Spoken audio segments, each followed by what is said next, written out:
Okay.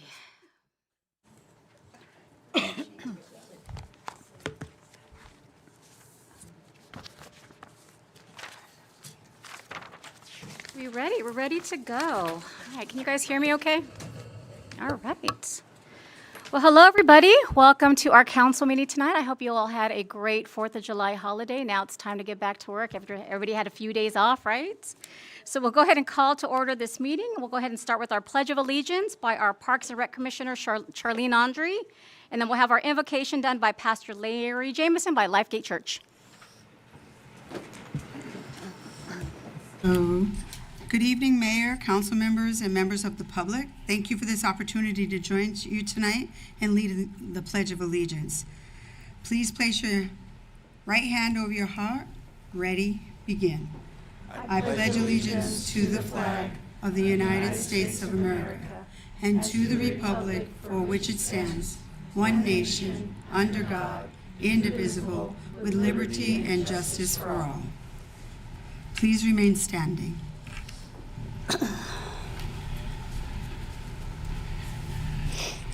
Before we pray, I'd just like to say thank you to all of you, the staff, city council, everything that you guys do for the good of this city. You've been wonderful, and we support you and stand with you, and we just pray for you continually. So may God bless you and our city. Let's pray. Heavenly Father, thank you this day for your many blessings. Thank you for this wonderful city of Paramount. We've had many people come through this and serve in various kinds of ways, from our city staff, through our city councils, mayors. We've had lots of people. My grandson and I were just looking at all the names since I started here and just remembering all these individuals who have served so faithfully and so well to see Paramount become what it has, a city where we can enjoy and dwell in and have a good time with one another. It's become family in so many ways. So, Lord, we're thankful for that. We ask you to give health to our city council and all those who serve in our city.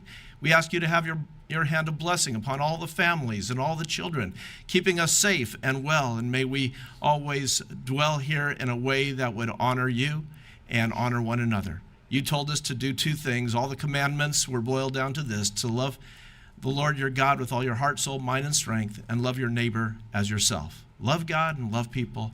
Lord, help us continually do that day by day, wherever we go and whatever we do. And bless our businesses as they continually serve us well. May they prosper so our city can just thrive in many ways. In your precious name, Lord Jesus. Amen. Amen. Pastor, how's the knee? Ooh. Well, I had to go in again because it's not getting the bend I want. So they took me in a week ago tomorrow, and they actually physically manipulated it, put me out, and then bent it. Ow. Owie. And it's not doing too good right now. So anyway, but I'll make it. Thank you for being Always here. do. Oh, Thank you are for so being welcome. here. We My appreciate pleasure. that. Thank you. All right. So we can go get a roll call of council members, please. Thank you. Councilmember Aguayo, Here. Councilmember Lemons, Here.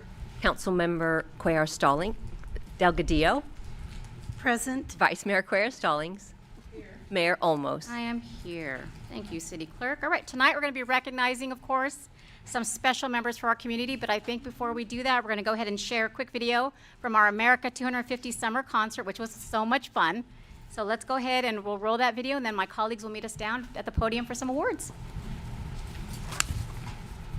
The Celebrating America 250 Summer Concert was an unforgettable evening of community, live music, and patriotic fun. Paramount City Council presented a proclamation celebrating America's 250th anniversary. The celebration included a July 4th photo booth, dancing, local food vendors, a fun sparkler zone, games, and of course, Paramount Pride. There was also a fun watermelon eating contest where the community came together for friendly competition. The night ended with an incredible live performance by the classic rock Rebels. Thank you to everyone who came out to celebrate with us. See you next time, Paramount. Beautiful. I just have to make one comment. I think, so they had the categories of ages. I think the adults were into it more than the kids. The adults were just all over that watermelon. Oh my God, yes, it was so fun to watch. So great job, team. I think that was a great event. All right, if my colleagues can join me down by the podium, we'll start on these presentations.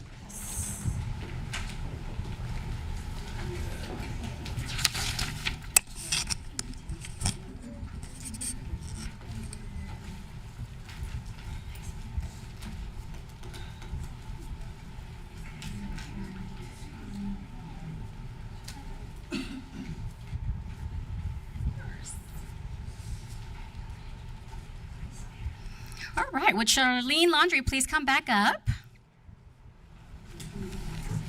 We want to recognize you. You can stand.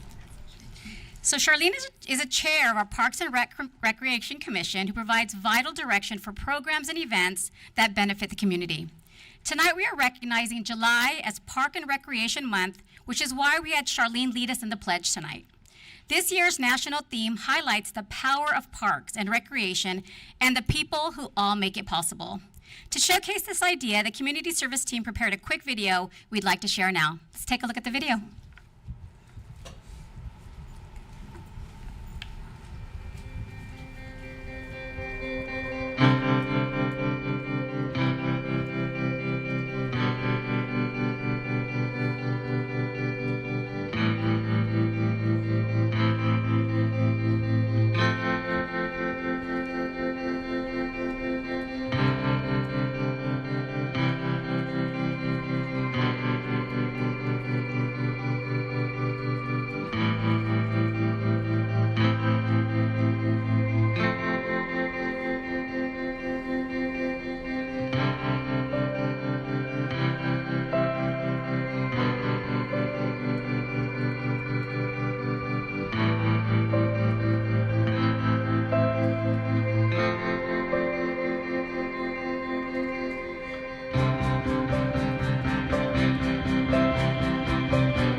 Amazing, and I'm sure with everything that Parks and Recs does, that video could have been like 20,000 hours, right, for all you guys do.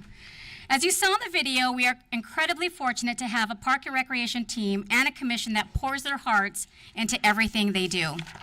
Whether it's our Heritage Festival or our beautiful Christmas tree lighting, summer concert, youth programs, or countless other events, they consistently go above and beyond to create the most memorable experience for our residents. Personally, and I know my colleagues know this, whenever my colleagues and us have an idea, what do? We call Parks and Rec, and you guys are always ready to help us, and we appreciate you. Their creativity and willingness to go that extra mile really makes Paramount a special place to live.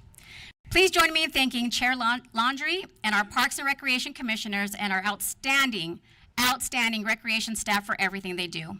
Round of applause for our team. Charlene, would you like to say a few words? Well, Mayor, thank you, Mayor. She congratulated and thanked all of the Parks and Rec and everything, but I want to take the opportunity to thank our city council, because if we didn't have the support of our city council, then we wouldn't be able to do anything in the first place. So we really want to thank the city council for making sure that all the citizens in this city have fun activities, the children, the adults, the seniors, and the Christmas train. Okay. So thank you, City Council. Of course, thank you.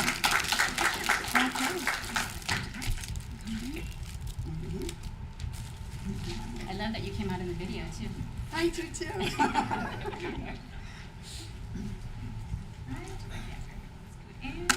Big smile. All right, everybody, big smile. 1, 2, 3. That's really good. One more. 1, 2, 3. Thank you. Thank you. Thank you for all you do.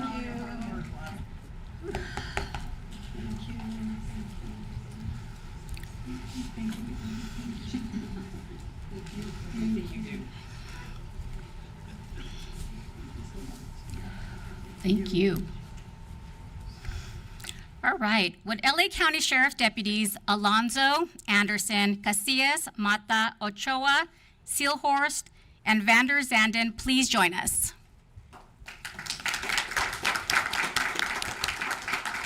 Three.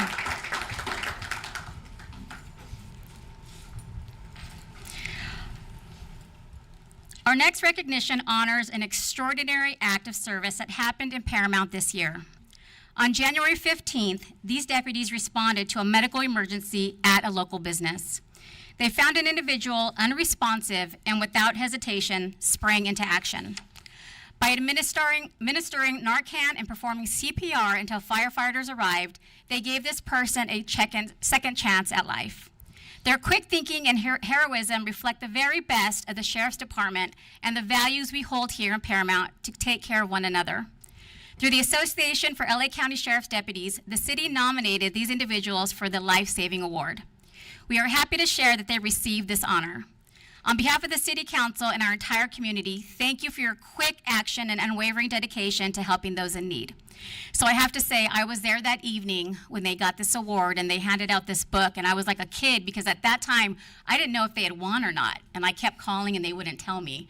So I got there and I opened the book and I was like, oh my God, we won. So I was texting Maggie, we won.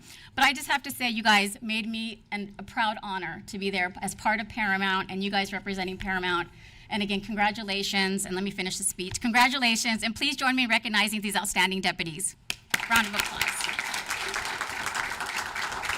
You guys like to say something? Okay, go ahead. Speech. Good afternoon, everyone. I didn't really plan a speech, so first and foremost, obviously we want to say thank you to everyone that's actually here. Deputies here at Lakewood Station, we don't do the job for the recognition, for the thank yous, let alone awards. But when this does happen, we do appreciate it. It is a small reminder on why we do the job every single day. Thank you.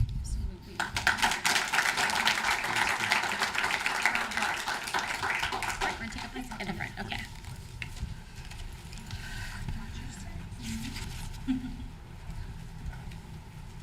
Yes, I'll have you. In the front.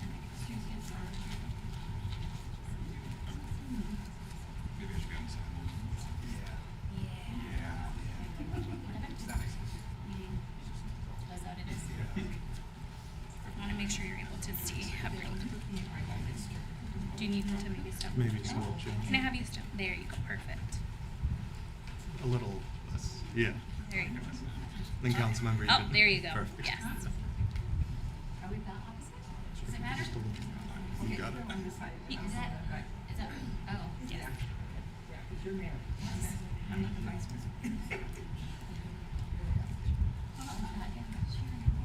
Okay, ready? Big smiles.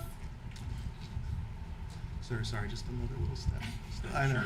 I am positive. Yes. Thank you. That's perfect. All right, superstars. 1, 2, 3. Looks perfect. Hold it. 1, 2, 3.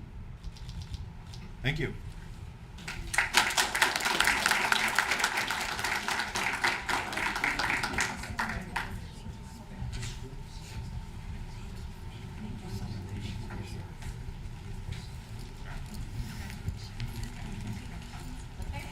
However you want to do it. All right, so that concludes our presentations for this evening. We'll go ahead and start our business portion of the meeting.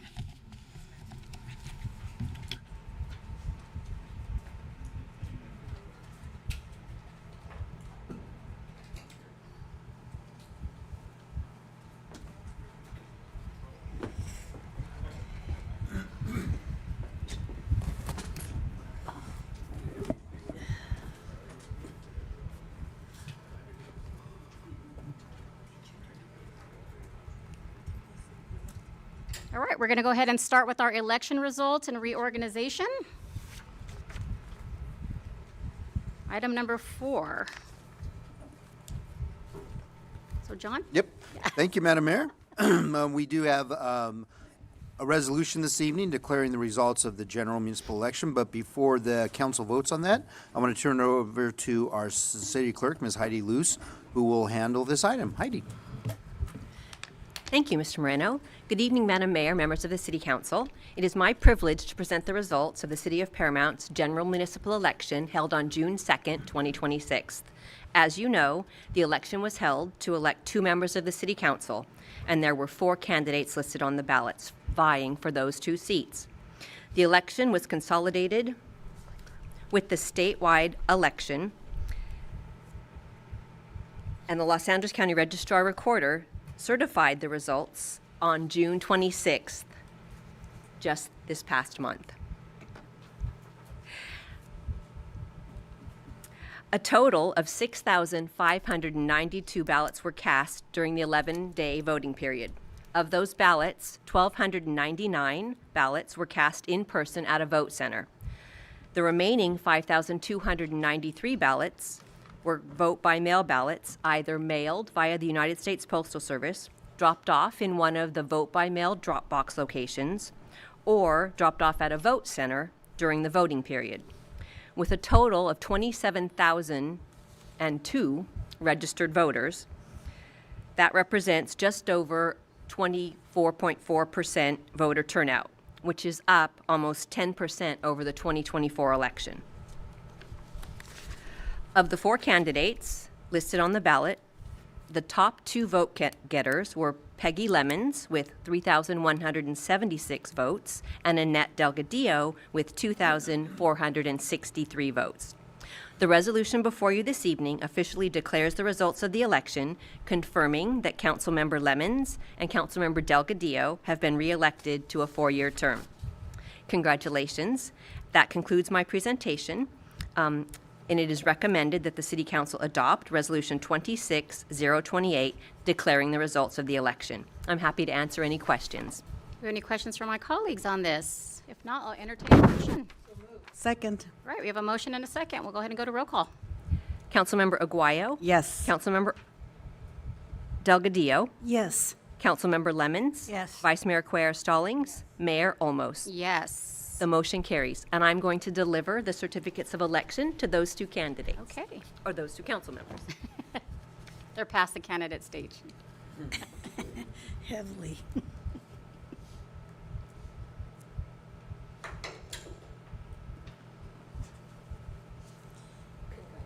Thank you so much. Thank you, Heidi. All right, so the next item is actually the oath of office. And actually, we can congratulate Councilmember Delgadillo Thank you. and Councilmember Lemons. And actually, we look forward to your swearing-in ceremony at the City Council meeting on August 11th. So everybody, please put that on your calendars, August 11th. Since you were given the oath of office by the city clerk earlier this evening, we will now move on to the next item and do the reorganization with the selection of mayor and vice mayor. City clerk, I'll hand that over to you. Thank you, Madam Mayor. Nominations are open for the office of mayor. I nominate Olmos for mayor.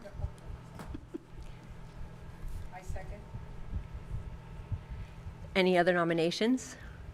Any opposed to Mayor Olmos as mayor for the remainder of the year?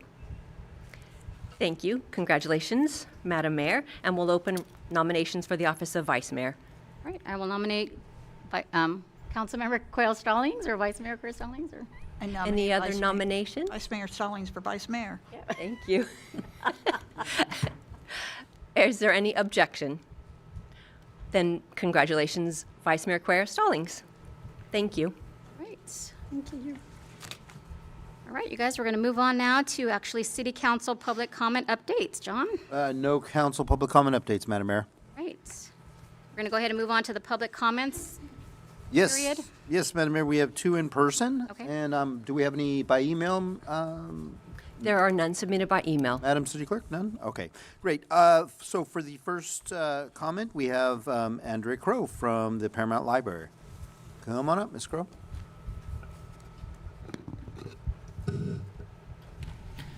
Hi, and good evening, Mayor Almos, Vice Mayor QR Stallings, council members, and residents of Paramount.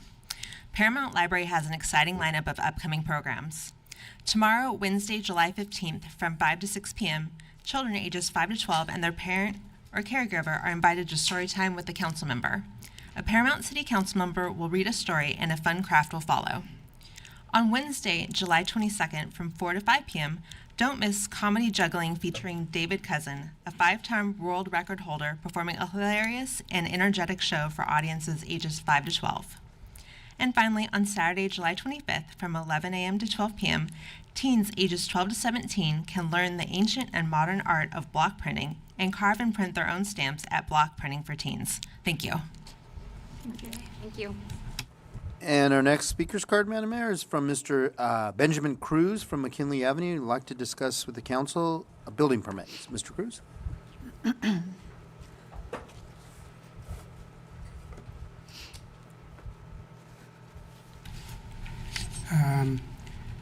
Good evening. My name is Benjamin Cruz, residing on the city of Paramount since 1991. Actually, I'm living on 8152 McKinley Avenue, apartment number 1, for 23 years. Good evening, Mayor, Vice Mayor, City Council members, City Manager, City Attorney, City Clerk, and officials and directors of the City of Paramount. I'm here today as a concerned and affected resident. The concern is regarding the issued permits to remodel 6 apartment units located at 8152 McKinley Avenue, Paramount, California 90723, by the Planning Department, which allow a LLC entity to take advantage of the owner building exceptions as the business of the Business and Professional Code, BPC Silcro 7044, intended for natural living persons for the principal and primary residence, and without proper verification of the workers' compensation insurance or self-insurance certificate as required by the California Labor Code, Lab 3700. My petition is to recall the permits on all the applicable and corresponding financial penalties, including perjury. The failure of the administrative process have already produced the displacements of 2 households, and with 2 more on the wings by August 2026. I am personally in a very high risk of becoming homeless person, along with a fellow neighbor, because of the granting of these permits. I am expecting the city of Paramount officials find and act promptly to remedy this situation, avoiding further corrective actions without additional burden. If additional detail and information is desirable and required, I can provide it for your consideration as soon as possible. Thank you very much. Thank you, Mr. Cruz. And looking to staff here. Yes, we will have Mr. King contact him. Yes, we have his information, and we'll help him out. Okay, great, thank you. Thank you, Mr. Cruz, for coming. We appreciate it. All right. And we have no public comments on Zoom? I do not see any hands raised on Zoom. All right, we are done with the public comment period, Madam Mayor. All right, John, thank you so much. You guys, we're going to move on to consent calendar. Second. All right, we have a motion and a second for consent calendar. Can I get a roll call, please? Councilmember Aguayo, Yes. Councilmember Delgadillo, Yes. Councilmember Lemons, Yes. Vice Mayor Claire Stallings, Mayor Olmos. Yes. All right, you guys, we're going to start our meeting off today with some old business. Item number 17, which is a receive and file for the 6-month review of our city council permit for live entertainment. Mr. Jays Bar. Yes, thank you, Madam Mayor. The first item under old business is a 6-month review, as you mentioned, for the live entertainment permit at the Mr. J's Bar. The city council previously approved karaoke here on the condition that a 6-month public safety review will be conducted. So that's what we are doing tonight. This will be a tag team presentation. First, we'll start off with Mr. Daniel Azarias, who will go over the public safety calls for service, and then we'll turn it over to John King to give you a glimpse into what the business owner has in mind. Danny. Awesome. Thank you, John. There we go. Good evening, Madam Mayor, City Council. This evening, I'll be presenting on the 6-month review of City Council permit for live entertainment for Mr. J's Bar. For background, Mr. J's Bar is located at 7824 Alondra Boulevard. They are licensed by the ABC for Type 48 sales, which allows the sales of beer, wine, and distilled spirits for on-site consumption. In addition, the Planning Commission approved CUP number 921 for local authorization of beer, wine, and distilled spirit sales. The City Council approved live entertainment permit on October 22nd, 2024, and the live entertainment commenced on Friday, November 7, 2025. Resolution number 24038 established karaoke on Fridays and Saturdays from 9 p.m. to 1:30 a.m. Self-service and hosted karaoke is the permitted format. Through November 7, 2025 to May 7, 2026, there were no reported incidences related to live entertainment. In addition, public safety did not receive any concerns or complaints regarding noise disturbance from the live entertainment performances. Within those 6 months, we received 13 total calls for service. 8 of those calls were parking related, initiated by the business. Of the 13, there were five calls were of significance. 3 were assault calls, 1 disturbance call, and 1 grand theft auto call. Of these 5 calls, none occurred during the permitted karaoke days and times. Here are the 5 calls listed. I'll briefly go through each one. On Sunday, December 21st, 2025, a male adult threatened a friend's friend and left the location. Deputies contacted the informant and was advised to call 911 if anyone came to his house. No crime was committed. On Monday, December 22nd, 2025, a male adult called regarding his car being stolen.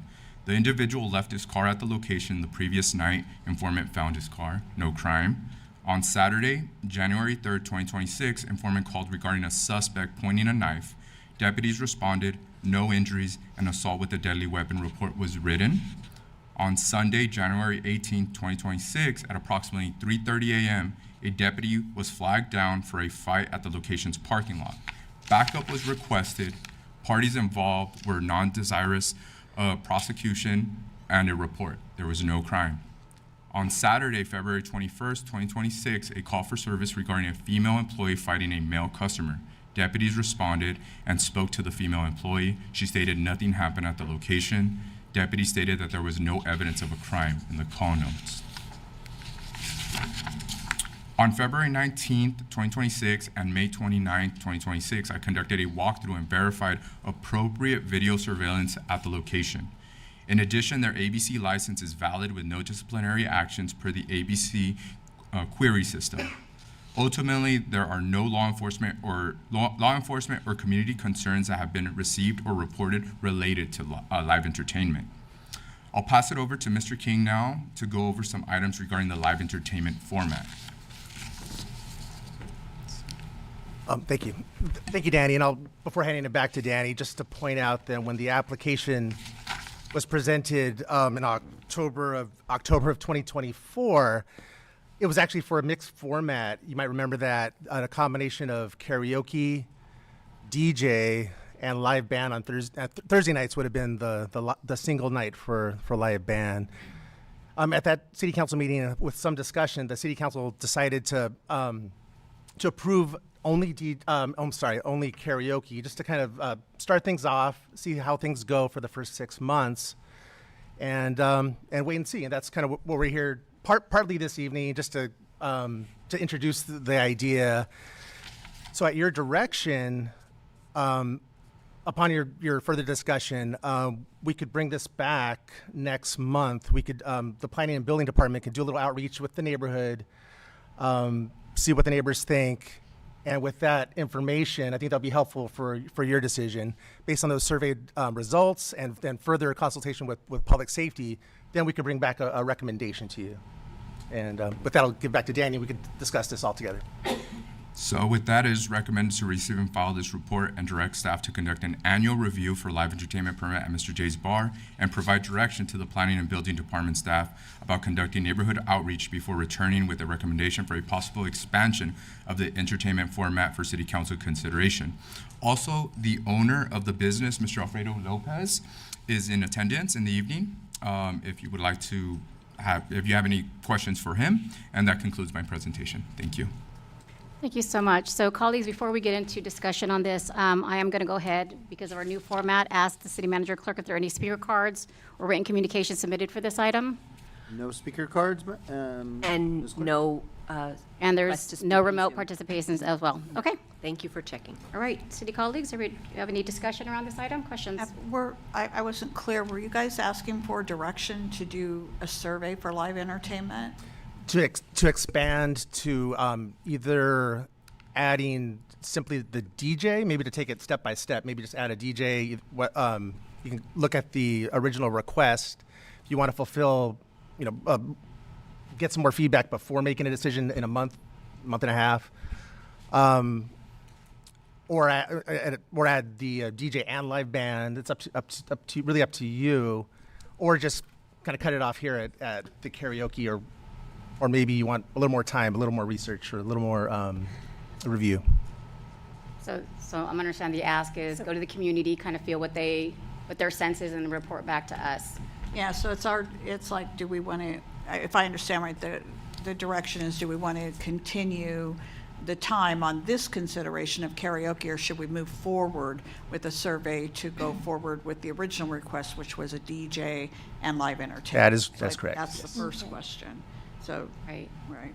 Do a survey. I'll just state I don't have an objection to moving forward. I do, however, really want the survey to be reflective of the community around there. So I know a lot of times we get very low participation in surveys. I assume this will be a door knocking. Yes, it will. And I think we had some success the first round, a combination of staff and actually the applicant, with the assistance of the applicant. And if no one's at home, is there a flyer left or something? There And is it is. specific to what the request is, so that they know if this is it, this is your chance to speak about this? Yes, and I think it would be good to do multi-format, do a mailer, do a walkabout, and if nobody answers the door, come back a different time, leave something for them to sign and return. So a combination. Yeah, and so whatever you leave at the door, that has a phone number on it, if they missed you and they want to have feedback on it. That's my only concern. I just really want to hear from the residents that will be affected, that they're okay with it. I don't live in that area, so I don't know. I think that the issues that have happened so far are pretty common and pretty mild. But I just want to make sure that before we move forward with that we do have the majority of the residents reporting back on the survey. Understood. Thank you. Any other comments? No, I support the neighborhood survey. Let's go with it. Right. So I think you're hearing direction to go out and get some feedback from the community, and then we'll move forward. Right, receive and file. Thank you so much. Thank you. All right, we're going to move on to new business. Going on to oral report, our 2026 4th of July after action report. Yes, thank you, Madam Mayor. First item under new business will be a review of the 4th of July illegal fireworks enforcement. This is something we do every year. First, we will present a review of what our code says about illegal fireworks, and then review the statistics. So with that, I'll turn it over to our Public Safety Director, Ms. Maggie Matson, who will walk you through the item. Maggie. Thank you, John. Good evening, Madam Mayor and members of the City Council. Today's presentation is this year's 4th of July After Action Report. To provide some background, in 2010, the City Council updated the municipal code on fireworks to establish a fine schedule for violations. A decade later, in 2020, the City Council voted to raise the fines for anyone caught possessing, using, or selling illegal fireworks. Fast forward to January of 2025, the City Council passed ordinance number 1193, which added section 8.12.032 to the Paramount Municipal Code and officially defined the social host violation. Then in February 2025, the City Council approved Resolution 25002, raising the fine for social hosts who violate the fireworks rules from $250 to $1,000. Under the city's fireworks code, the sale of safe and sane fireworks is allowed. However, safe and sane fireworks may only be discharged on July 3rd and July 4th. The state fire marshal classifies them as safe and sane because they do not contain any dangerous elements. And under this chapter, the city also prohibits the possession, the use, and the sale of illegal fireworks. So illegal fireworks are dangerous because they have explosive materials or are designed to shoot up in the air. This year, we really got the word out with flyers, electronic message boards, and A-frame signs throughout our city. We placed a street banner at the intersection of Paramount Boulevard and Alondra Boulevard. And at our neighborhood watch meetings, we let residents know about our enforcement efforts and also hosted a fireworks seminar with all the approved vendors. We shared important information on our city website and encouraged everyone to report illegal fireworks using the Paramount Works app. We also ramped up our social media presence to boost our fireworks suppression campaign, reaching nearly 14,900 accounts and garnering 2,800 likes, comments, and shares. Our communications team noted that they saw very few firework complaints in our social media comments. So that was actually well received because that is much less than what we have seen in prior years.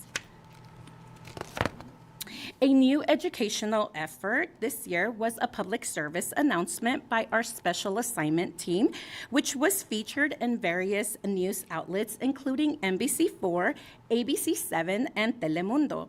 Here is a news clip from NBC4. New here at 5, we are going inside an illegal fireworks crackdown just ahead of the 4th of July. The LA Sheriff's Department says that black market fireworks are a serious risk to people and homes. Our Keenan Willard joins us live now from Paramount. And Keenan, we know today you got a first-hand look at this operation. Yeah, Jonathan, and it's an extensive one. They say they're protecting the community, and we got a first-hand look at it. Just in the last 2 hours, we were embedded alongside LA Sheriff's deputies as they tracked down someone they say was a suspected illegal fireworks seller and actually made an arrest on the street here in Paramount. Take a look at this video. This is the moment at a gas station by the side of the road. The deputies swarmed this car of someone they say they contacted online and identified as someone selling illegal fireworks in the community here. Sheriff's deputies, when they cracked open the trunk of that car, finding boxes of illegal fireworks in the back of the car, as well as a taser and brass knuckles. Now, this is part of an operation LASD has been running for 2 weeks here in Paramount, finding and arresting suspected illegal fireworks sellers. Deputies pose as buyers on social media platforms, telling the sellers where to meet them, and then they come in and make an arrest. In the last 2 weeks, the department says they've arrested at least 49 people and recovered more than 3,000 pounds of fireworks, worth at least $50,000 on the street. Anyone arrested for selling illegal fireworks in this community faces a fine of $5,000. The department tells us they know people want to celebrate with fireworks this weekend. They know it's the 4th, but they have to use legal ones instead of these, which are extremely powerful and can cause people to lose their limbs. It can also start fires on rooftops or in the street.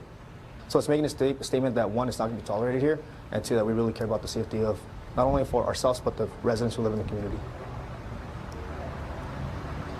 Now, the person we saw arrested and fined today declined to speak with us about their actions on the street here. Meanwhile, the LA County Sheriff's Department says they're going to continue running this operation targeting the sales of illegal fireworks through the 4th of July.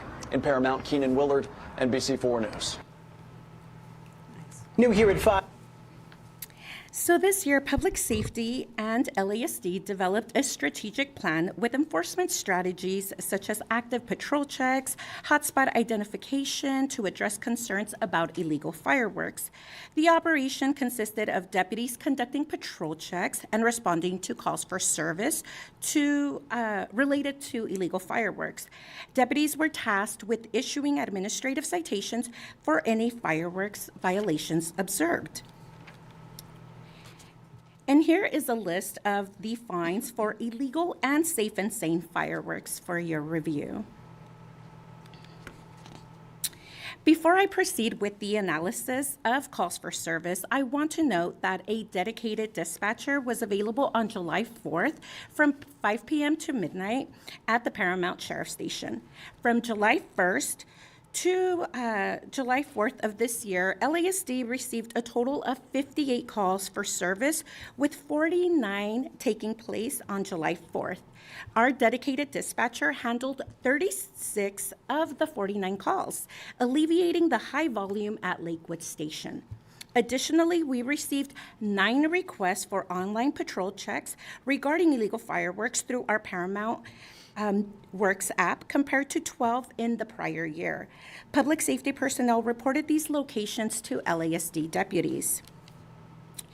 The calls for service analysis show that calls for illegal fireworks were slightly higher from July 1st to July 3rd, leading up to the holiday, with a 12.5% increase. Regarding the 4th of July, last year there were 46 calls for service regarding illegal fireworks, and this year we received 49, a 6.5% increase. Here's the look of how many calls we've received about illegal fireworks during the July 1st to July 4th period over the past 5 years. You'll notice that the number of calls have stayed pretty steady for the last 2 years, and it's actually gone down compared to 2023 and 2024. This year, the SAO team issued 117 administrative citations between June 21st and July 4th. Out of those, 46 were for selling illegal fireworks and 71 were for social host violations. Here is a comparison of the total number of administrative citations issued last year compared to this year. And I would like to take a moment to share that if you have any questions pertaining to the enforcement operations, our service area Lieutenant Thorson is available to come forward. And last, the city does continue to offer a $500 to $1,000 reward to anyone who reports the use or the sale of illegal fireworks. This year, we did not have anyone eligible for the reward, as no one called specifically for that. But I would like to take a moment to again thank the Sheriff's Department, specifically the Special Assignment Team, and the public safety personnel who worked the various shifts throughout the 4th of July holiday. And as you can see, there was a lot of protective and proactive efforts in order to keep our city safe. Approximately 3,300 pounds of illegal fireworks were seized this year, and of course it was transported to the Los Angeles County Fire Station for proper destruction. This does conclude my report. I'm happy to answer any questions that you may have.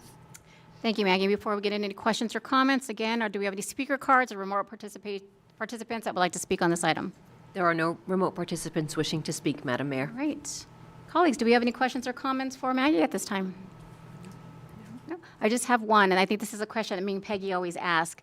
Is it a unique call that came in, or if somebody called to say there's some illegals on Jackson and Orizaba, does that count as 2 calls or 1? Like for the party? You know, that is a very good question, Madam Mayor.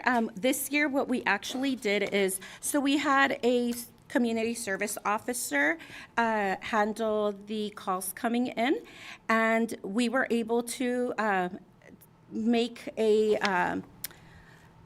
document all the locations given, and I don't believe there are too many calls that are repetitive. However, there are calls that were taking place on the a specific block, for example. So they were getting 2 or 3 calls related to the 7300 block of Richfield Street. But our system does not, again, at that moment say, hey, this is a duplicate call, and because we had one CSO, all the calls that came in were being handled. They were being dispatched to, again, the deputies that were working out in the field. Right.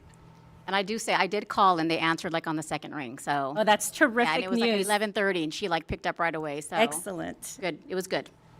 Any comments, questions? No? No. All right.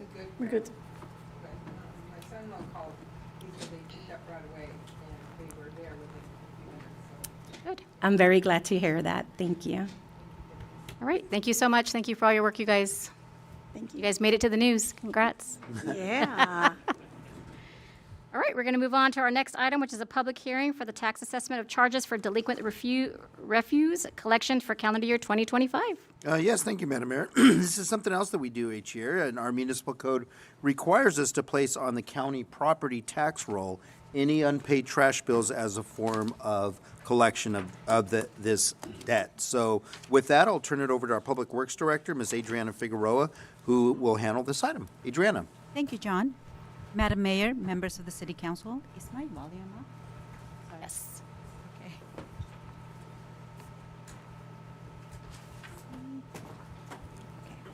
Okay. As you may recall, this item before you, can you hear me? I can now. No, right? Okay. As you may recall, maybe I need to get really close. This item before you tonight is a standard process the city undergoes annually to address unpaid residential solid waste collection bills. As described in the report, for the last 30 years, the city has placed unpaid trash collection bills as assessments against properties through the LA County Assessor's Office.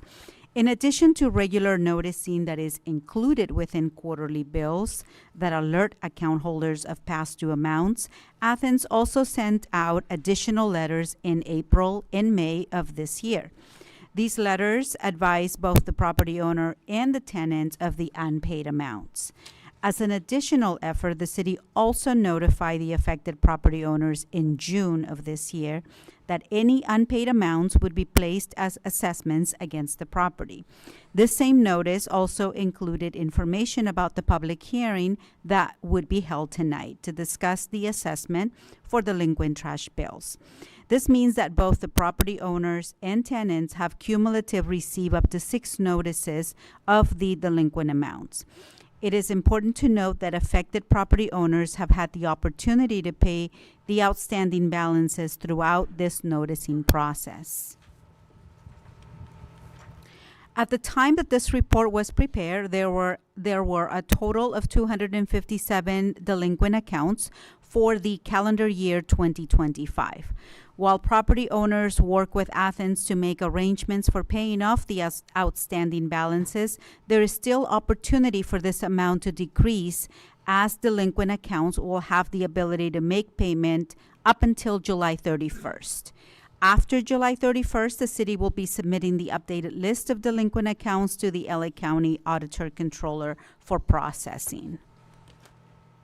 Tonight, we recommend opening the public hearing, hear public testimony, and authorize the city manager to submit the updated calendar year 2025 delinquent refuse collection charge list to the LA County Auditor Controller after July 31st for processing. This concludes my presentation, and I'm happy to answer any questions. I should also note that we have representatives here from Athens if any specific questions from residents come up. All right, this is a public hearing, so we will go ahead and hear a testimony in the following order. Are there anybody that would like to speak in favor of this item? Seeing none. And there are no requests to speak on remotely either. I think for remote, do we still have to do public hearings? Yes, when you ask for the public, I will let you know if there's anybody on Zoom as well. Okay. All right, for those, anybody that's in opposition? And Nothing none remote. remotely either. All right. All right, can I have a motion to close the public hearing, please? So moved. Second. We have a motion, a second. Can we get a roll call, please? Councilmember Aguayo. Yes. Councilmember Delgadillo. Yes. Councilmember Lemons. Yes. Vice Mayor Quer Stallings. Mayor Olmos. Yes. All right, I'll entertain a motion, please. I'll move the item. Second. All right, go ahead and go for a roll call, please. Councilmember Aguayo. Yes. Councilmember Delgadillo. Yes. Councilmember Lemons. Yes. Vice Mayor Quer Stallings. Mayor Olmos. Yes. All right. All right, we're going to move on to item number 20, which is approval of public art selection for the Haytree Public Market Community Room. Thank you, Madam Mayor. The last two agenda items center around public art. The first is the selection of the wall art that will go inside the community room at the new Haytree Public Market. As I previously mentioned to you, the Art Advisory Committee selected 3 finalists, which you have here in front of you and you're about to see as well on the screen, that are being presented to you for your final decision. And just to be clear, this wall art will not be in the museum. It will be inside the community room, which will be sectioned off from the rest of the building by walls and doors.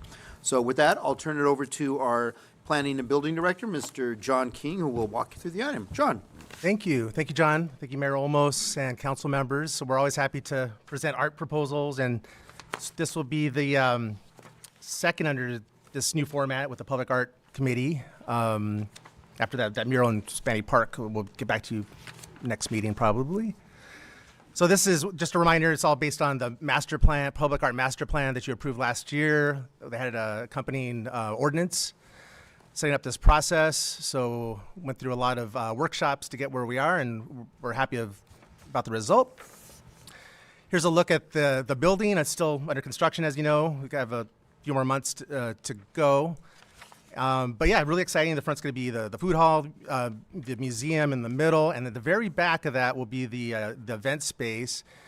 And with that, the Public Art Advisory Committee discussed a couple of meetings. They discussed what to do, what kind of proposals, and we got some great feedback. So staff put out a solicitation, and here's the area. So this is how it will look like after the construction. Right now, it doesn't quite look like this. It's just getting framed up.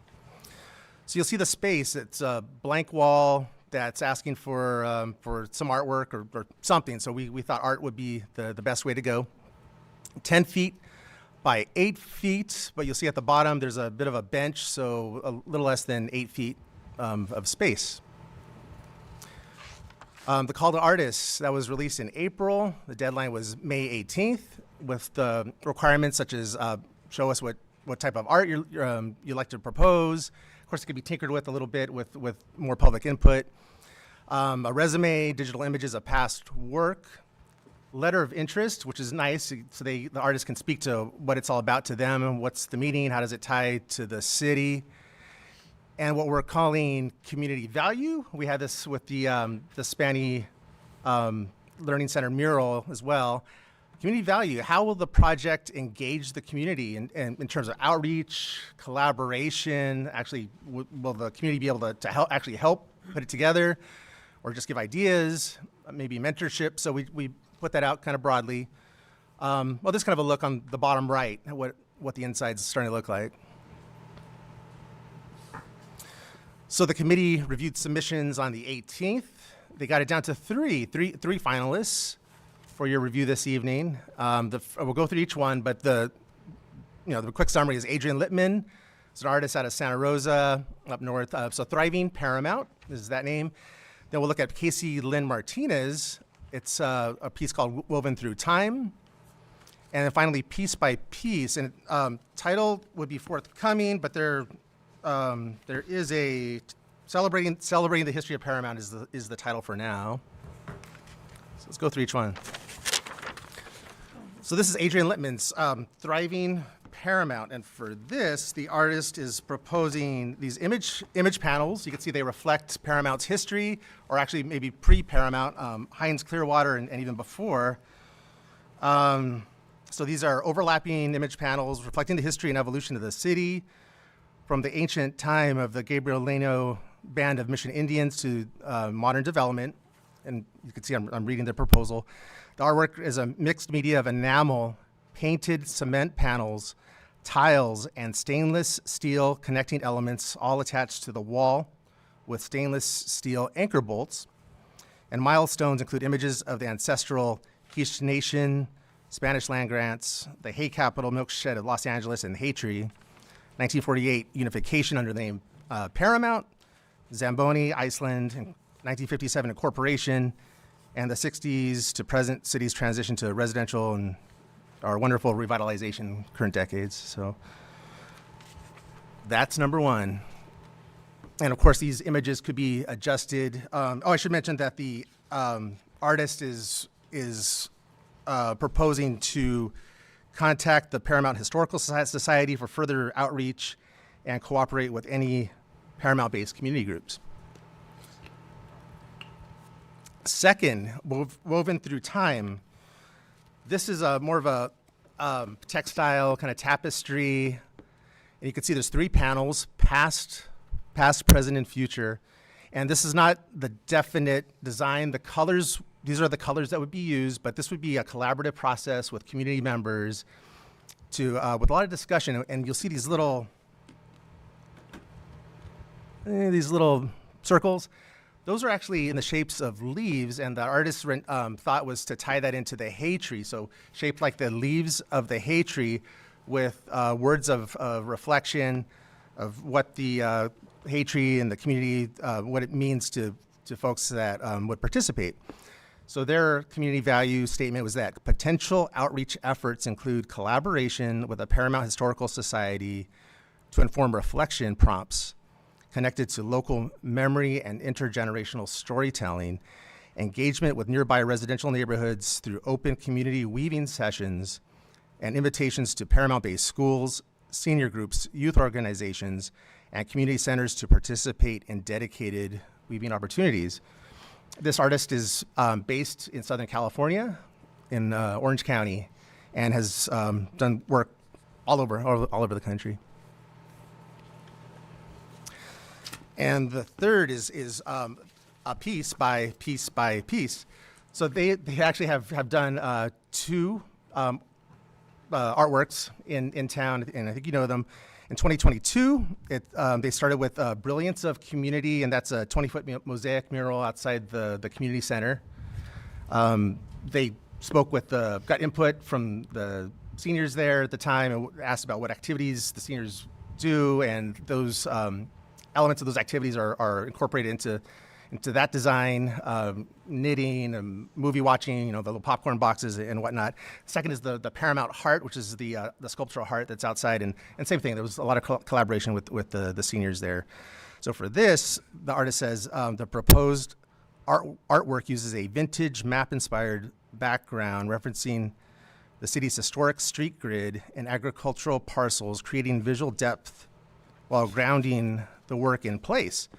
Horse-drawn hay wagons reference the era when Heinz was one of the largest hay markets in the U.S., while dairy imagery acknowledges the strong ties to milk production and agricultural commerce. It's intended to feel archival, yet vibrant, blending storytelling with contemporary mosaic craftsmanship. And for their collaboration with the community, they would welcome engaging the community through the design process through conversations with longtime residents, collaboration with the Paramount Historical Society, and opportunities for community storytelling connected to the city's agricultural and civic history. So nice little tie-in for each of these with history and the upcoming museum, which is, of course, focused on the city's history. That's all we have. So our recommendation is for you to review these proposals and select one for us to take out to contract. I'm happy to answer any questions. All right, so before we have conversation on this, is there any speaker cards or remote participation? No, Madam Mayor, there are none. Okay. All right, colleagues, so do you want a decision tonight on this, John, or is this something that we can kind of ponder a little bit and discuss, or? Well, the idea would be tonight. It is partly time sensitive as construction is, it's moving along. Yeah. So we're kind of trying to keep pace with that. We could ask for, you're welcome to, the artists are open to feedback, like maybe move this, change this a little bit, and we could take that to the artist. If I can actually make a comment just about why really these were selected. The artist, I guess I kind of understood the assignment when we looked at the proposals. They really were thorough, and they all stated that they would be willing to talk to, of course, the Historical Society, who's going to be very invested in that space, and just almost researched part of the history of Paramount, if not all of it. And I know we've worked with, the one, and, we've been happy with them. The other one, I can look at, it definitely has a component of conversation just because of the different images of the history of Paramount. And the tapestry, it was very different to all the other different proposals. There are also proposals that were dealing with, some of the stuff we saw was outside sculptures, and so that's where we're like, well, no, we need something inside. So these really were the most thorough ones that that the committee looked at and selected. So that was why it was narrowed down to these three. That again, they're willing to talk and have the conversations still to, if we want to make adjustments on some of the colors maybe, or maybe some of the images, they were willing to have those conversations.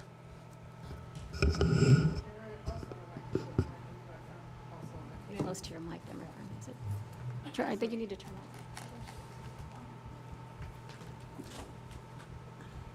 The white button. Let me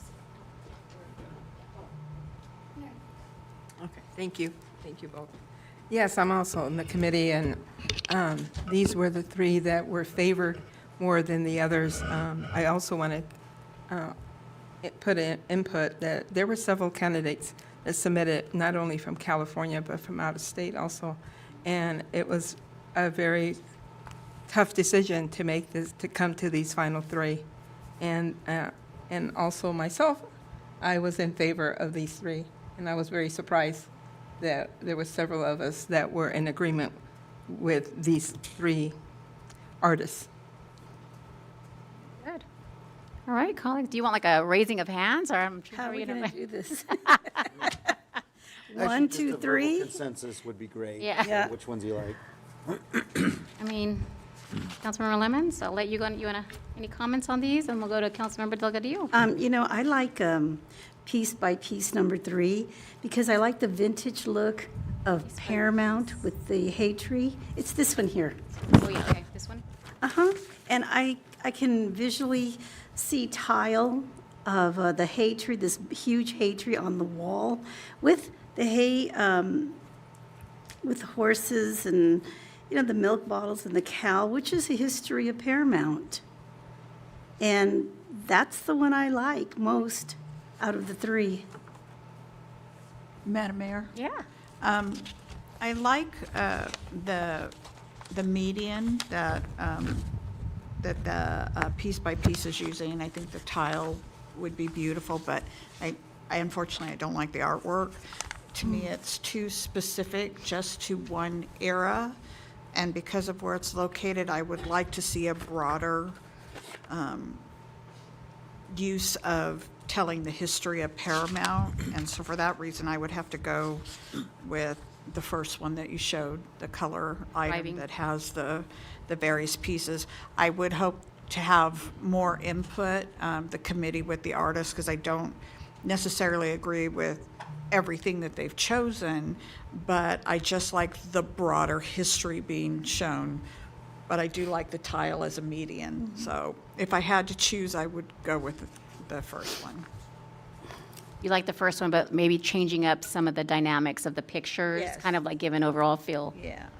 I mean, some of them to me are a little bit of a waste of space where something more interesting could be put there. Yeah, like the Zambonis. Is the Zambonis not on there, right? No, it's not. Yeah, I think it's that Jeep that you see there on the right side. Oh, you're right. Yes. You're right. It just says it Zamboni right there. I just missed that one.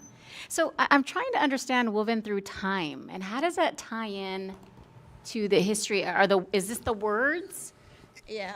It is. I called on that, and people would write comments in, like, see how it has 3 categories? Right, past, Yes. present, So future. they would write how they feel in those 3 categories.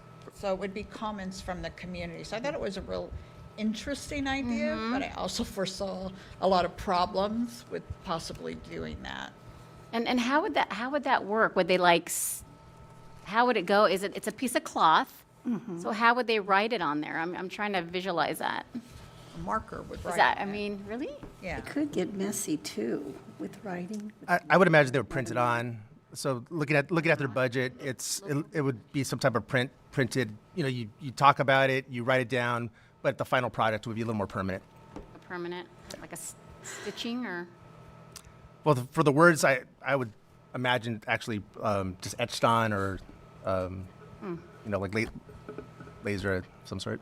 It could be. I mean, it depends on how it's done. If you have the person write it, if it's part of the artist's artwork, to put it on there in stitching or in ink or in, that all depends. Any comments on that, Isabel? I know you want. In all fairness to this one, my first comment was, how are we going to clean that? Yeah. That was my first thought. So I leave it at that. And how large are the discs they're going to write, that they're going to write? How large are they? Looks like 5 feet. No, the what they're going to actual write here. The Oh, On you these mean the little, on little- that little, I got you. on these here. Yeah, sorry. But the permanent one would be. I thought, that's what I said. I thought it was a very interesting Oh, concept. it's not gonna be But just I a thought that marker. there's going to be a load of problems with that Right, concept. right. But I thought I it was like an it. interesting Yeah, concept. I agree. That's how I was kind of going. I wanted to figure out how we can make this work. It's so different, right? Yeah. So different. Probably a company. Don't All right. disagree with that. Yeah. All right, I see so how that goes. we heard from Councilmember Delgadillo. You Yes. kind of liking Hay Tree. Vice Mayor, did you choose one yet? Well, I'm torn between two, so, I like the piece by piece, but I also like the first one, because it gives a little, Councilmember Peggy Lemons stated, that it gives a little bit of a history of Paramount, from the beginning to the present. There should be a few changes, but Yeah, Madam Mayor, this one Yes. was my first choice. Yeah, sure. And then I started looking at it a little bit more, but what I really didn't like was the white squiggly all over the pictures, You can make that change. Yeah, but You go back. I could go with that one if Yeah. you didn't have the squiggles. I think I'm kind of thinking of our water tank that kind of has like all the different pictures Yes, of kind of that's like something that the could- water tank, how we That added could all go. those different That could pictures, the work. one on Garfield. Yeah. This is kind of taking that concept and just making like a more historical one. Councilmember Aguayo? When I look at the two that were my original was, of course, piece by piece, because we've seen the artist and the beautiful work they do and how they really do engage the community. However, my first choice was this one with the different images, because I see it as just another conversation piece. There's a lot of things to talk about there in a room that's going to be a community room. So that was actually my first choice. All right, Mr. King, I think you have an answer. I think we do. We're going with Thriving Paramount. Excellent. Thank you. And the feedback that's going to be on the photos, and then Councilmember Delgadillo's concern about the white lines. white through it. line around. Does that happen at the committee level? Are they going to handle that for us? Where does that happen? Well, I imagine it would be worth since we have a meeting coming up in the next couple of weeks, I think that would be a good little detour to check in with the committee, get some feedback, and contact the artist and see how we could all talk together. So we'll be at the committee level. I'm sorry, It will be at the committee level. at the committee Yes. level? Okay. And I heard, are we bringing this to the Historical Society for The artist is offering to take it to the Historical Society. maybe help with yes. some images or something? Maybe that the committee can assist with that? That'd be perfect. Just throwing it out there. Probably submit those, have them submit them to the committee members to take to their group so that they could, if they want to, That's a good yeah, idea. give it to the committee. Sure. Maybe Mike, Yeah. can do Wendy, that. yeah. So that they can a compare it to buy-in. what they already have and see if there's something new. better. So just for my little input, for when you guys sit down and do that, for instance, although I think it's a pretty piece of art, I wouldn't want to waste a photo on the bowl. You see what I mean? That's kind of what I mean when I say I think better use of the space. Mm-hmm. I'm sorry, I was like, did you say the bowl? I was like, oh, it is, there's a bowl. Yeah. I'm sure, they're showing an artifact from way Sure, back, but I right. mean, we only have so much space, so I would use it for something more. Maybe it could be a picture of the all-female council, I'm just saying. Of It's course. history, right? It is, Madam I'm just Mayor, saying. of course, I agree, yes. Madam Mayor, I Yes. also would like to state that it would be great if they had also something representing the Paramount Barrio, because the Paramount Barrio has a lot of history Yeah. also. There'll be a lot of recommendations, a lot of input on this one. Yep. All right, you guys, so it looks like we need a motion in order to move this item. I'll move that we go Second. with the color item. Does that help? Yeah, you're gonna go Or with Thriving There was an Paramounts. artist name, whatever, Adrian Littman. yeah. We have a motion to go with Thriving Paramount, Adrian Littman. Motion by Councilmember Lemmons. Can I get a second, please? Second. We have a second, third, and fourth. By all. Can I- Perfect. Yeah, all. We'll go to roll call, please. Councilmember Aguayo. Yes. Councilmember Delgadillo. Yes. Councilmember Lemmons. Yes. Vice Mayor Cuellar Stallings. Yes. Mayor Olmos. All right, yes, great discussion, ladies. All right, we're going to move on to item number 19, which is our COVID-19 memorial. Yes, Madam Mayor. The second art-related item involves a new proposed art piece to recognize the paramount victims of the COVID-19 pandemic. We're working with a clean slate here, so we're hoping to get your feedback and a little bit of direction on this proposal. In our research, we didn't find very many examples of local cities that have COVID-19 memorial pieces that have this type of commemorative art. So the examples you're about to see come from outside of our region and even from out of state. So with that, I'll turn it over to back over to Mr. John King, who will handle the item. John. Thank you. So another art theme proposal. So as John mentioned, well, going back to 2021, in the middle of the pandemic, we did have you'll recall, a candlelight vigil honoring those who lost their lives to COVID. And at that time, the council announced that we should do a more permanent installation honoring the lives lost. And we did a little bit of research. Actually, Assistant City Manager Grissel, she did some research. And it's actually a larger number than we thought. So 222 Paramount residents had deaths attributed to COVID. So specifically between those peak years, January 2020 to May 31st, 2023. And that's from the public health, the health department.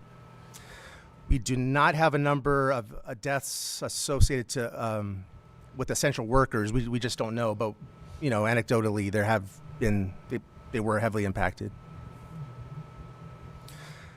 The committee, the Public Art Advisory Committee, did discuss the topic at a couple meetings, May and June, and came to a consensus. So the memorial should be a permanent lasting sculpture with some elements of color. There was a lot of discussion about color. Not to have like a drab monochromatic type of piece, but include some color. And to include a virtual memorial wall, so not just the physical sculpture, but to pair that with an online memorial where residents can note their loved ones, and we could keep that on a city webpage. City Hall locations were reviewed, so you can see here on the right, this is where we are. This is City Hall. We're right here. And just to the north, this is Jackson Street. So there's a spot right outside that seemed to make the most sense, and I'll show some photos in a second. So the committee, they wanted to do a check-in with the council. They thought it'd be a good opportunity at this point to get additional feedback before taking this out for proposals. And here are two views. It's the same spot, but opposite directions. So the first is looking from City Hall, looking north. So in this landscaped area is what we're looking at. And the other direction is looking from Jackson Street the opposite way. So just to orient you, this is, you see City Hall in the background and the 19th Amendment, the Women's Memorial on the right here. You'll see the Armed Forces Memorial also in the area. So it'd be very much a part of our sculptural theme, our sculpture garden, if you will. So we did have a number of questions. So I actually have this slide twice, so before and after the examples. So just this, you can kind of look at it for a moment, then we can get back to it. So first of all, we'd like to know if you do have any limitations or restrictions or something you're looking for up front, or we could just put it out. Hey, let's just look for any type of open it up to the artist to give their proposals. We could do that. So if you want to give us some more direction or limitation, let us know. Some examples we thought of, or the committee thought of, flowers. So some that might make sense are forget-me-nots, red rose, a sunflower, which kind of tie into the theme of life and honoring those we've lost. Kinetic art, and that's the term for art that moves. So gentle movement with when the wind blows, you might have a little bit of actual movement. There might be some hinges or spinning features. An archway. So archway could symbolize the passing from one side to the other beneath the archway. And again, the use of color.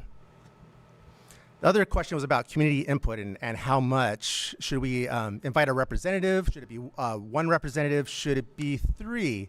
And some examples here, somebody from a hospital, convalescent home, home health services provider, that's essential workers who are more directly impacted. And then to get into the examples of art, some are in place, some are still in the proposal stage. Some are very expensive. This is actually on the bigger ticket amount, but we did include this one in Long Beach, so it is local. Secondly, you can see at the right the example of a memorial. So in this case, Long Beach included images, had residents, if they want to include an image of their loved one. So that's what you'll see there, and very impactful as well. Monterey County, actually in Salinas, city of Salinas, this is what came about there. So a use of color, kind of stained glass, and they added the virtual memorial and honor walls. And in this case, they opted just the names and not images. The next, so this is a good use of color. So another, probably outside our price range. Maybe I should back up a bit. We're budgeted at $115,000, $100,000 for the art itself, and $15,000 for lighting and other accessory type of payments. So the color and the changing of color and reflection, and you might be able to see it. There's a little bit of a poem or some words engraved on there. Maryland, this is an example of a flower theme, forget-me-not in particular. And also in Maryland, maybe a little more, at first glance, austere is probably on the expensive side, but granite. But we did like the idea of the poems submitted by residents etched in stone. Chicago, this is looks a little on the hopeful side, and the color, and it's looks like dandelions, and the whole metaphor of passage of time and life. Davis, here's an example of an archway. So here in California, and you can see the use of color and different images. They had a number of archways, so we have a limited space, but that is one thought, maybe a single archway of some type. And Massachusetts, so a memorial in granite, and it has the ocean theme, and a little more simple with some words there. And a couple slides not directly related to COVID-19, but the themes. This is an example of kinetic art. This is in Whittier on the bike path, and when the wind blows, it is kind of nice to see, and they turn in different directions in this case, this particular artist. And other examples of the use of color. These are a little more understated, definitely within our budget. Use of color, stained glass, and one's in Fresno, one's in Santa Clarita. So back to our big questions. So I will leave this here, and the following slides are just the similar art selection criteria, community engagement, what do you want to do, and the bottom line is to provide direction. So I'll just back up. here for your discussion. And again, we're not here for you to pick one of the art pieces that you see, unless you saw one that you really liked. The purpose is just to kind of inspire you and get your ideas going so that you could give us feedback on what you may want to see out there, so. Okay, so before discussion, Heidi, I just want to make sure, do I need to see if there's any speaker cards or anybody remote? Yes, and there are neither. Thank you. Okay, all righty. Got to remember that. Madam Mayor, may I? Yes, absolutely. I just want to give a little background on this. I happen to be serving as mayor for part of the time that we went through COVID, and this art piece was originally when we did a dedication here on the Memorial Plaza. I don't know if you guys remember the spotlight in the sky. And when we talked to family members who came up to us at the event, we told them that in addition to that, we had plans to do a rose garden. That's what we were going to do. I think like a lot of stuff with everything going on, with COVID and coming back from that, with the economy and everything, it just kind of got pushed back. So I just wanted to say why this has come forward, because it was a commitment that we made to those who lost family members. And the original intent was a rose garden. With that, I would say I really liked the sculpture that you showed there that had the flowing kind of bronze flowers through it. That one there. I would make it roses, again, just because the initial intent was rose. But I also think that for the location that you're proposing that we put it in, it kind of fits with what's there. Although I do like some, because I'm a color person, I do like a lot of the color pieces. I don't think it would necessarily fit in that plaza. And with that, I would also say that the two locations that you gave, I prefer the one that's closer to all the other memorials instead of the one that's kind of off by itself by the parking lot, the front one. I prefer the closer one. And with those comments, Madam Mayor, if you'll indulge me, I just have a couple of questions. Do we have the names of the people who died? Do we actually know who they are? We don't. So out of privacy, is the main thing, but that was kind of the idea of the virtual wall, so that could solicit families to voluntarily give those names. And that was my second question, so I'm glad you brought that up. Can you describe that for me? I don't necessarily know what you mean. So are you talking about that would just be available, electronically? Is that what you mean? It would. And so we do have a webpage focused on public art, and our communications team has been has plans to upgrade that site to get more information on. We do have some information for our muralists. Interestingly, their biography, the artist statements, locations, and that kind of thing. So we want to extend that to our sculptures, get a little more information. Kind of sky's the limit with the online world. We could add that. I just wanted to be sure that there wasn't some new techie thing that I didn't know about or whatever. Okay, thank you, Madam Mayor. Those are my comments. Of course. Anybody else? I have an idea. Yeah. I'm just giving you my idea. I remember what Councilwoman Lemon said regarding what we stated to the family members and friends about the Rose Garden. But I also would like to, if it's possible, to include maybe a wall of remembrance or an area where a resident could come and sit, or a family member, and just reflect, be able to sit down and think about their precious family member or friend that passed away, and be able to have a time, just a moment to say a prayer or just to reflect. That's something I had in mind, maybe with the Rose Garden, a special seating area. Got that? Yeah. So I don't think we're doing a rose garden. I think we're going to expand this to maybe to be like a monument, a wall. I think that's what we're kind of determining right now. Okay. Well, the thought behind that, Velma, was just when it when it got reintroduced was because a rose garden may not have the permanency Yes. of a sculpture, and we wanted it to be permanent. So that's the Well, only I would reason just- we thought, you know, at least when we were just playing with the idea, well, maybe we could incorporate a rose as a sculpture, who knows, you know, Yes. but that may be a permanent fixture instead of something like a rose garden that may or may not be here. I mean, a lot of Yes. times, new administration comes in and says, hey, plant some daisies over there. You know, you That's just true. never know what might happen. But I was just supporting. But I do understand what you're saying. You're looking for like a I was just area- supporting you. I think your message is basically you'd like maybe some seats or Something to sit down and be able to spend time. You know, spend time Madam- and have a little prayer, or even with a sculpture, that would be fine, but just a place to sit down and reflect. Yes, Madam Mayor, even a sculpture that she's speaking of, Yeah. having like a bench, Yes. something around where, Yes. you know, I can agree with a council member, but a sculpture sounds more Yes. appealing and it's more stationary. Yes.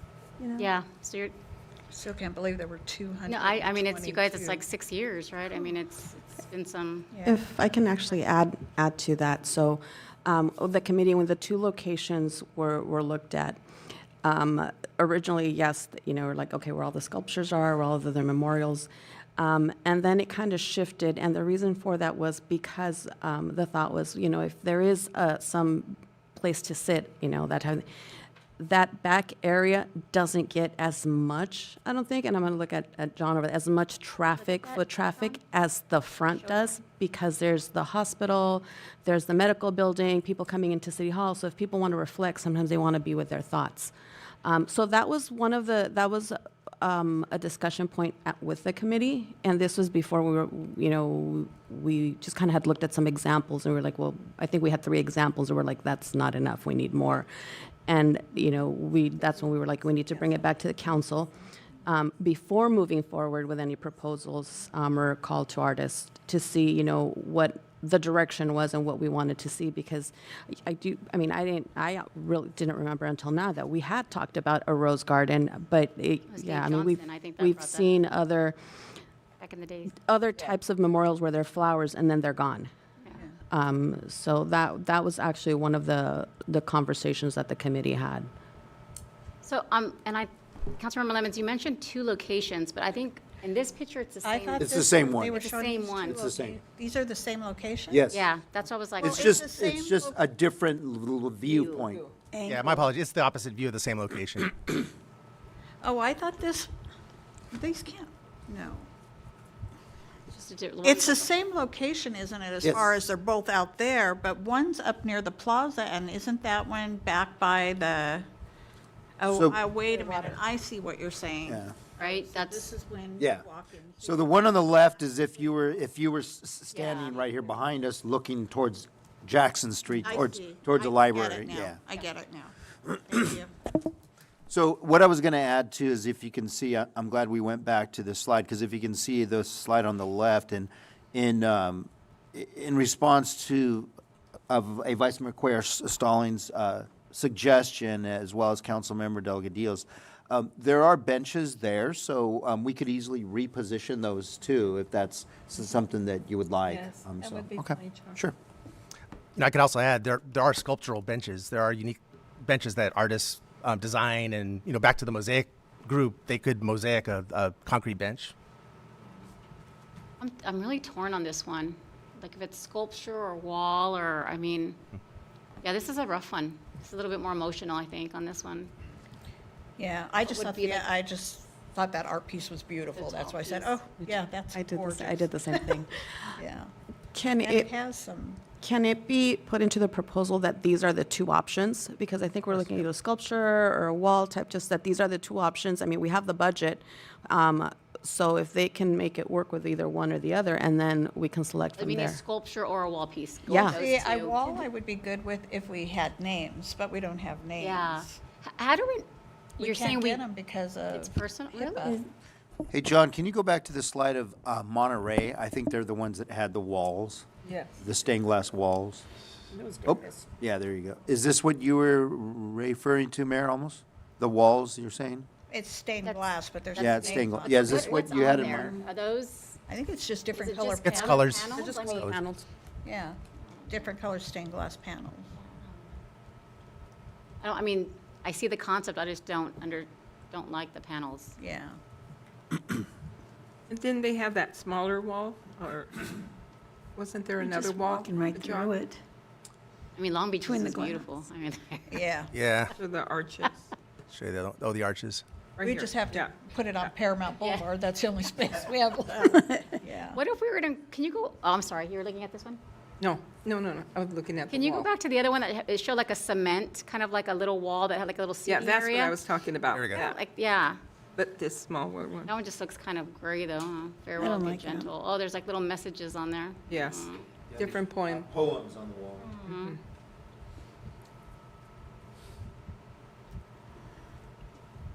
Yeah, Well, that might be something too. Can we go back to the roses for 1 second?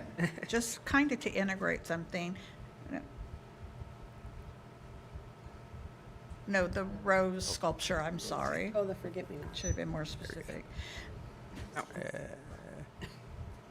There. fingers are fast. We could, in an Oh, art I piece get like it. this, we could Incorporate. write something. You The know, rose, maybe would have been Yeah. incorporating the rose, kind of like, Well, I'm okay with the art piece. I don't have an imagination of something else yet, but thinking of what you Okay. said, where there were community common stuff, I'm just saying where this sheer metal is, see like Mm-hmm. this flat part, that could be a poem Yes. or It some sounds kind really of good. dedication too. So you could incorporate both, like how the wall had poems all around it Yes. submitted by residents. And maybe that's what we do to involve the community is like, take submissions of poems or whatever. But that could be engraved on Yeah. the side of of that type of art piece too. You could incorporate both the rose and the engraving. can you go back to Councilman- the picture where I'm sorry, where the location would be? Oh, yes. Because what we're looking at too, Councilmember Lemons, think we'll be having two tall positions, because we have the woman's, the brown piece, right? Woman's history. We have that tall piece, and then we're looking at adding another one with height. So it'd be Yeah. like, kind of like the same kind of, Well, I don't think they have the same kind of material. The other one's all brass. The other one's a combination of brass and cement, it looks like to me. They don't have the same structure Mm-hmm. or look, and they're also quite a distance apart Yeah. to me. They're not like two tall statues standing right next to each other, and because of the two different medians incorporated Yeah. in the other type of artwork, I'm not saying it has to be exactly Sure. like that. I think that sets it apart and makes it look different, but also then makes it fit in with the plaza. Like, I don't think you can put square tile colored arches there. I think it would look silly, because everything in there is black marble, Yeah. white marble, the bronze statues, and you kind of want it to be part of it, but stand out. right? And then I'm just being honest, I think that piece is beautiful. It I is would change the beautiful, flower, but I think yes. the piece is beautiful. I like, and the concept of adding a messages if the residents. Yeah, want it. I think that's what I'm saying. Be When you mentioned that poem and that wall, I thought, oh, I think there's space in there. And if we could say something very personal, God, that time is so vivid to me, Yeah, and how yeah. many social media posts there were day after day of somebody losing somebody. Yeah, I think that would be lovely to do. I like it. Councilmember Lemons? I just had an idea. I like the idea of the roses on Mm-hmm. the sculpture, but I was wondering, why forget-me-nots? And it hit me, forget-me-not, Not. don't forget me. Yeah. And I thought, well, that's pretty cool, but I like the roses. I just, Comments.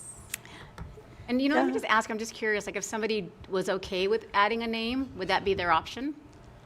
Yes. It would be, So- it would So be that's the open. virtual wall, he's saying, virtual. that we could. Actually, well, if we had residents add poems, if they wanted to add their loved one's name. Well, my only concern with that would be you have to fit leave space for a possible 222 of them. If they within the wanted to, poem. yeah. Yeah, but once somebody knows other people are there, then I think Yeah. they would want to be part of it, and then you've got a problem.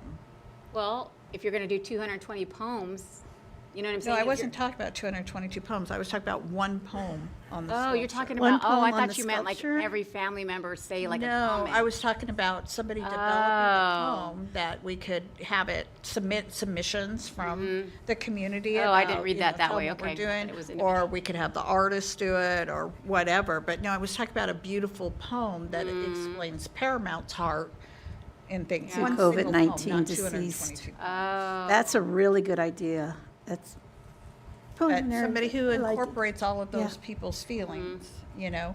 I know that some people during COVID posted poems on social media, and so, you know, they might submit something, or you could tell any poet to submit something. I don't know how the artist feel, but that's where I thought, I love the idea of it not just being a piece, but incorporating a thought.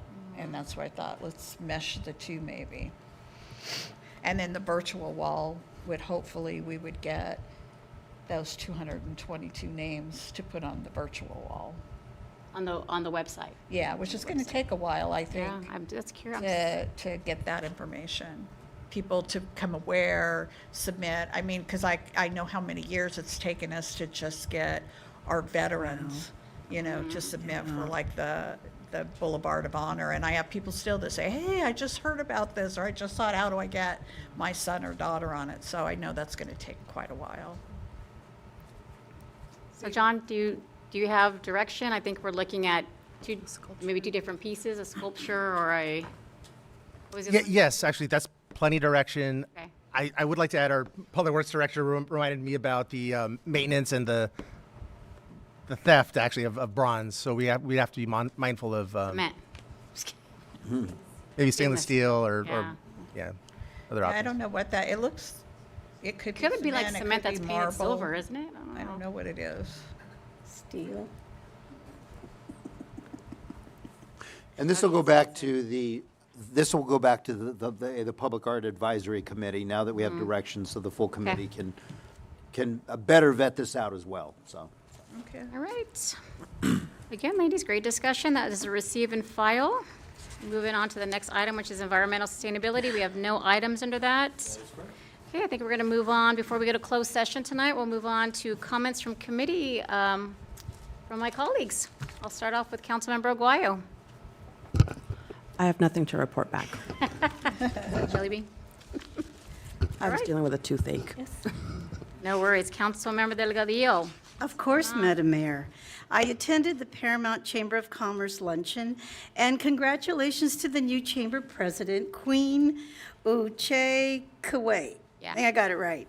Okay, along with my colleagues, I attended Friday Night Paramount and the summer concert featuring the band Classic Rock Rebels.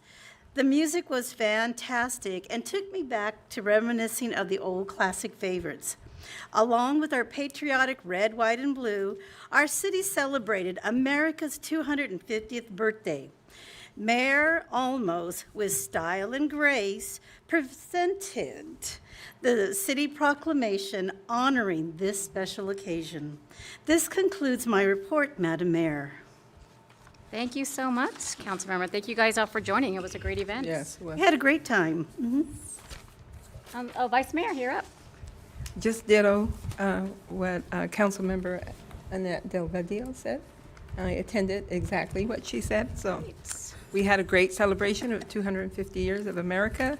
And then I love the flower arrangement that our staff did by the water fountain on Flower and Downey Avenue. I even went and took my picture on my birthday, Oh, very good. on the 4th of July. That's right. Happy birthday. Yes. And happy birthday to I know. Mayor, almost We two. both celebrated birthdays that Yes, week. we did. It was great.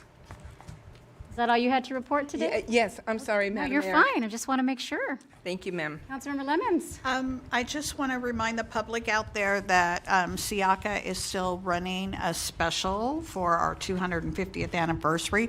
You can adopt a dog, a cat, or a rabbit for $2.50 at SIACA through July 18th. Oh, so good. All right. Thank you, Member Council. Thank you, Member Council. God, thank you, Councilmember Lemons. Let me get that out correctly. You only have one. All right, I just have one thing, and I'm not going to even talk about the events because I counted there's about 16 to 17 events between now and the end of the month.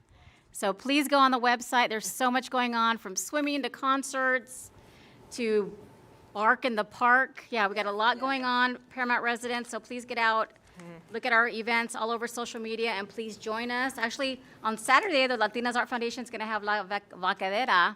So we're going to be out there with our cowboy boots and our hats doing a little bit of Mexican-style music, ranchero style. So if you'd like to come see us, me and Isabel, we went to practice. That practice did not go well, but we're all good. Called it. Yes, we practiced. All right, I just want to I attended the Major League Baseball drive-in event on the 4th of July. I think it was kind of cool. It was a different 4th of July event that was held at the Paramount Drive-in with the Major League Baseball. They were there kind of giving out some MLB stuff. They had like some food going on.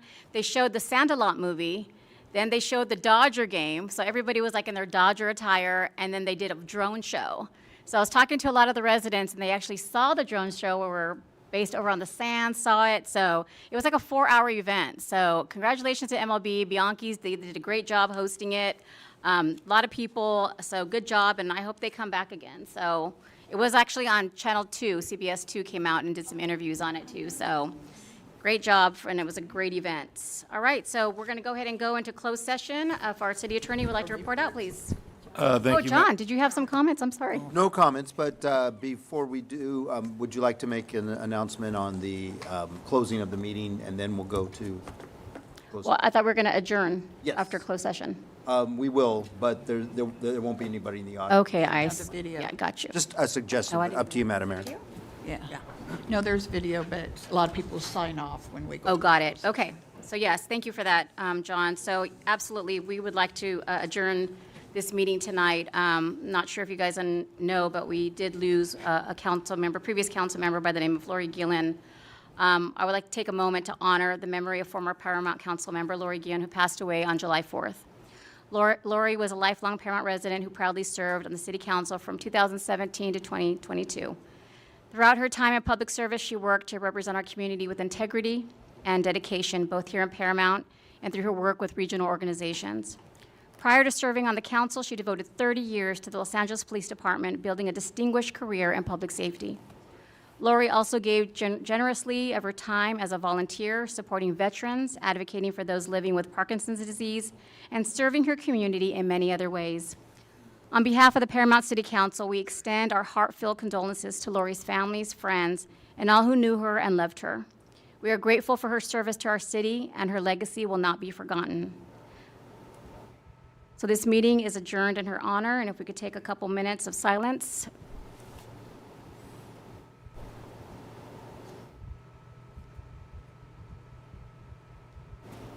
Rest in peace, Lori. Thank you. All right, City Attorney. City Attorney, before we go into closed session, I really don't think it's fair that Mayor Olmos and Vice Mayor Stallings would get out of here without a happy birthday Oh, my song. God. We've all had to go scared through me. that, so I concur. So let's do it, all right? 1, 2, there a band? 3. Happy birthday to you. Happy birthday to you. Happy birthday, Brendan Billman. Happy birthday to you. We're 21 all over again. Okay. Yes, I wish. City Attorney, for the third time, you're on. I'm Thank embarrassed you. to follow that. So the council will now be adjourning into closed session to discuss 2 items. First, conference with legal counsel, existing litigation, one case, Modern Development Company LP versus City of Paramount. And second, conference with legal counsel, anticipated litigation. This item involves a letter from Martha Camacho Rodriguez regarding the California Rights Act, and a copy of the letter is available in the city clerk's office. Thanks. Thank you. Alrighty. No worries.